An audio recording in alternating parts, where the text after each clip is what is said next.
अभी आपको बताते हैं कि बहावल नगर में फर्स्ट ईयर इम्तिहान में मार्किंग के खिलाफ निजी कॉलेज के तलबा इस वक्त एहतजाज कर रहे हैं। तलबा ने बहावली चौक को ट्रैफिक के लिए बंद कर दिया है। शदीद नारेबाजी की जा रही है। तलबा का कहना है कि हमारे साथ नाइंसाफी हुई है, मार्किंग दोबारा कराई जाए। मनाजिर आप देख सकते हैं, इस वक्त तलबा सरापा एहतजाज है और उनका ये कहना है कि हमारे साथ नाइंसाफी हुई है, लिहाजा मार्किंग दोबारा करवाई जाए। लुत्फुल हसन हमारे नुमाइंदे इस वक्त हमारे साथ मौजूद है, उनसे जान लेते हैं।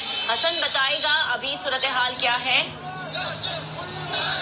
जी बिल्कुल, ये बहावल नगर में जो तलबा हैं इनका कहना ये है कि बहावलपुर बोर्ड ऑफ इंटरमीडिएट की तरफ से फर्स्ट ईयर के तलबा से जो ये एहतजाज कर रहे थे, वो कह रहे थे कि हमारे साथ नाइंसाफी हुई है। जो मार्किंग की गई है वो बिल्कुल मेरिट पर नहीं है, मार्किंग जो है वो खिलाफ हुई है। तलबा ये कह रहे थे कि यहाँ ऐसे तलबा मौजूद हैं जिन्होंने सेशनल टेस्ट में 90% से ज्यादा उन्होंने मार्क्स लिए हैं, लेकिन अब एनुअल जो पेपर्स हैं उनमें उनको फेल कर दिया गया है। और अगर बहावल नगर और डिवीजन बहावलपुर की टोटल परसेंटेज निकाली जाए तो 75% तालिब इल्म जो है वो फर्स्ट ईयर में फेल हो गए हैं। तलबा ने प्ले कार्ड उठा रखे थे, उनको एहतजाज कर रहे थे। तलबा का कहना यह है कि उनकी मार्किंग दोबारा की जाए, दोबारा मार्किंग कराई जाए ताकि असल हकाइक सामने आ सके और उनका जो वो तालीमी साल है वो भी ज़ाया ना हो और उनकी दिलचस्पी भी ना हो।